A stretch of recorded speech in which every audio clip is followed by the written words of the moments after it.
तो कुर्म पुराण में एक बड़ी सुंदर चरित्र लिखा,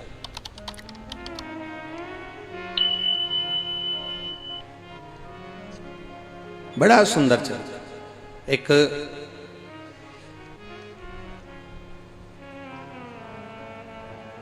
कौशिक ब्राह्मण था। अगर आपसे भी पूछे ना कोई अग्रवाल जी की ये कथा कोसी में किससे मिली, तो कोसी की आप स्मरण में जरूर कहना कि मेरा शिव साधारण जगह पर कहीं पहुंचा है तो उसका कुछ ना कुछ कारण है। उस भूमि पर अगर पहुंचा है मेरा देवाधिदेव महादेव तो कुछ कारण हो सकता है। और आज सब आप गौरव महसूस करिएगा कि कोशी की इस पवित्र भूमि पर कथा सुन रहे हो, ब्रज 84 कोस की इस पवित्र भूमि पर बैठकर कथा सुन रहे हो। आज आपके भीतर गर्व होना चाहिए कि ये वो धरा है जिस धरा का वर्णन कुर्म पुराण के अंतर्गत वर्णित किया। कहा एक कौशिक ब्राह्मण था और वो ब्राह्मण इतना विचित्र था कि उसको क्रोध बहुत आता था, बहुत क्रोध,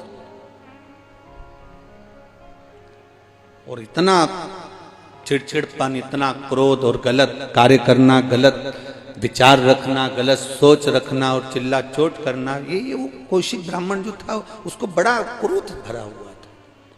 अब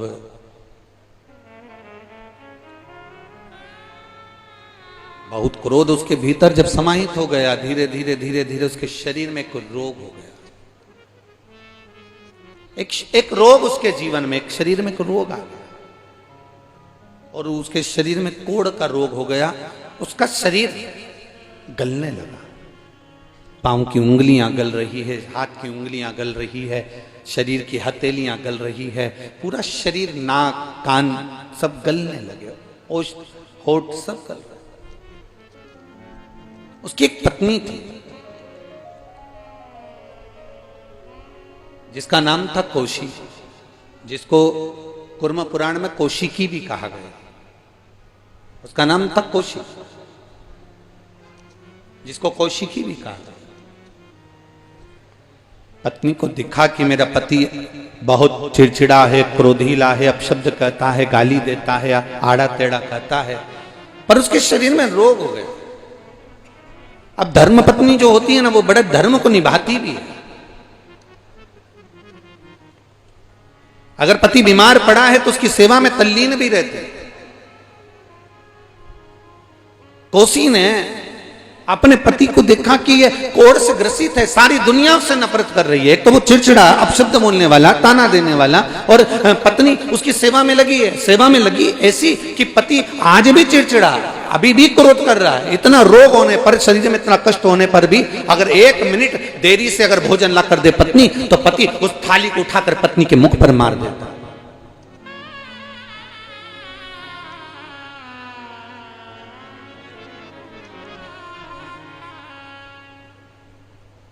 एक जरा सी देरी कर दी पत्नी ने तो पति ने क्रोध में आकर उसको मार दिया। अभी कौशी ने कहा, गुरुदेव आप अपना श्राप वापिस ले रहे हैं?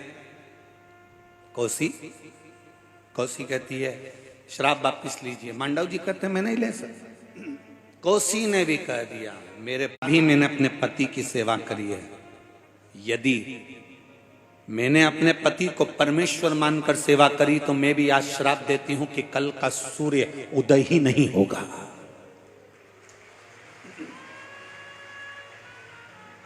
सूर्य उदय पर मेरा पति मरना है ना, तो सूर्य उदय ही नहीं होने दूंगी। मांडव ऋषि हंसने लगे। मांडव ऋषि के चेहरे पर मुस्कुराहट आ गई, हंसे, और हंसते हुए मांडव बाबा ने कहा, गजब गजब, जिसका पति अपशब्द कहता हो, ताना देता हो, गाली देता हो, बर्तन फेंक कर मारता हो, जूता फेंक कर मारता हो, तो पत्नी के मन में कभी तो जिंदगी में गलत भाव आया होगा अपने पति के प्रति, तो तेरे कहने से कुछ नहीं होने वाला। ठीक है, कौशी ने अपने पति को, ब्राह्मण को लेकर चल दी, एक वृक्ष के नीचे बैठ गई।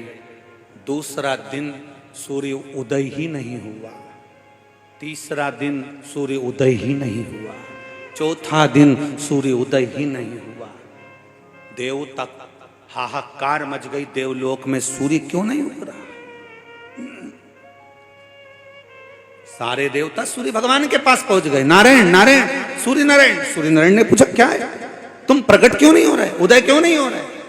भगवान के कहां से उदय हूं, वो कोसी है ना, उसने अपने पति के चक्कर में मुझे श्राप दे दिया कि अगर तू उगा तो सोच लेना वहीं आऊंगी। ऊपर श्राप दिया, नहीं उग सकता। सारे देवता एकत्रित होकर भगवान विष्णु के पास में गए, नारायण कुछ करिए। वो कोसी के कहने से उसका पति के चक्कर में उसके पति को मांडव ऋषि ने श्राप दे दिया, सूर्य उदय होगा और तेरा पति मरेगा। और कोसी ने श्राप दे दिया कि सूर्य उदय नहीं होगा, मेरा श्राप है, नहीं हो सकता। मेरा भी संकल्प है, मैंने अपने पति की सेवा करी है, सूर्य नहीं। क्या करा जाए। भगवान नारायण ने कहा करें क्या ये बताओ। सारे के सारे देवता एकत्रित होकर नारायण के पास गए। नारायण ब्रह्मा जी के पास गए, ब्रह्मा भगवान शंकर के पास गए, कुछ करिए। शिव जी ने कहा एक काम करो, सतियों में भी सती अनसुईया जी के पास जाइए। अनसुईया जी अगर इस कोसी को समझा देंगे तो फिर ये कोसी सूर्य देव से कहेगी तो सूर्य उदय हो सकते हैं। आप जाओ अनसुईया जी के पास, मां अनसुईया के पास में जहां सतियां निवास करती हैं।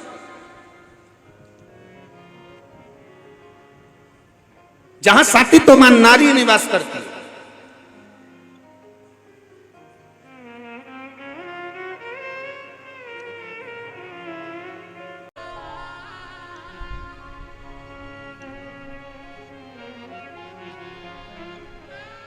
सतियों के उस झुंड में अनसुईया जी बैठी हुई थी। सारे देवताओं ने माता अनसुईया जी से कहा, हे ब्रह्मा विष्णु और महेश की माता, जिनको आपने पलने में झुलाया है मां, आप जाकर कोसी को समझाओ ना कि कोसी सूर्य देवता को उगने दे।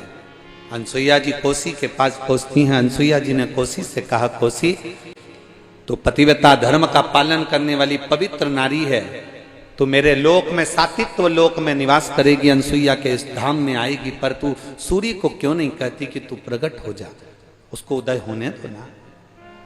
कोसी कहती है अगर वो उग गया तो मेरा पति चला जाएगा, इसलिए सूर्य को उदय नहीं होने दूंगी, मैं उगने नहीं दूंगी।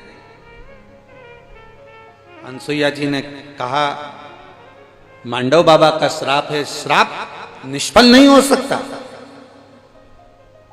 तो तुरंत कोसी ने कह दिया, जब मांडव ऋषि अपने श्राप को वापस नहीं ले सकते तो मैं भी अपने श्राप को वापस नहीं ले सकती। समझाया, अनसुईया जी ने खूब समझाया, मानती नहीं है कोसी, नहीं मानी। अनसुईया जी वापस गई। भगवान नारायण ने पूछा, मां पूछ के आई हो? मां कहने लगी, हाँ मैंने पूछा, पर कोसी मानने को तैयार नहीं है। सारे देवताओं ने मिलकर तभी माता अनसुईया जी से कहा, आप मांडव ऋषि के पास जाकर कहिए, मांडव बाबा के पास में जाकर निवेदन करा, मांडव बाबा आप अपने श्राप को वापस लीजिए। मांडव ऋषि ने श्राप को वापस लिया, पर श्राप वापस लेने के बाद भी कोसी ने सूर्य देवता से ये नहीं कहा कि तू उदय हो जा। फिर देवता एकत्रित हुए, फिर वापिस पहुंचे, कोसी के पास में जाकर फिर निवेदन करा, मां अब तो श्राप वापिस ले लिया, अब आपका पति मरेगा नहीं, अब वो सूर्य उदय होने पर प्राण नहीं छोड़ेगा, अब तो कुछ करिए। तब कोसी ने कहा, पहले मुझे वचन देना पड़ेगा, मेरे पति के लिए भी और मेरे लिए भी वचन देना पड़ेगा। मांगो क्या है? जब इस धरा पर पवित्र भूमि पर जब द्वारिका नाथ भगवान कृष्ण आए, क्रीड़ा स्थली उनकी यह रहे, भगवान खेलें इस भूमि पर और मुझे वचन दो, ब्रज की परिक्रमा करते करते जब कोसी के मध्य से या कोसी के रज से कोई छू कर जाए तो उस नारी का अखंड सौभाग्य हो जाए, ऐसा वर मुझे दे दिया, वो वर मुझे दिया जाए। हम तो धन्यवाद देंगे अग्रवाल जी, सुभाष जी आपको, सौरभ जी आपको, कि आपने इस कथा को कहीं दूसरी जगह लेकर नहीं गए, इस कथा को कोसी में कराया। इसलिए साधुवाद है कि इतनी माताओं का अखंड सौभाग्य का भाव इस सुंदर दामोदर मास में कार्तिक महीने में कथा श्रवण करने का फल मिले। वचन दे दिया मेरे भगवान, वचन।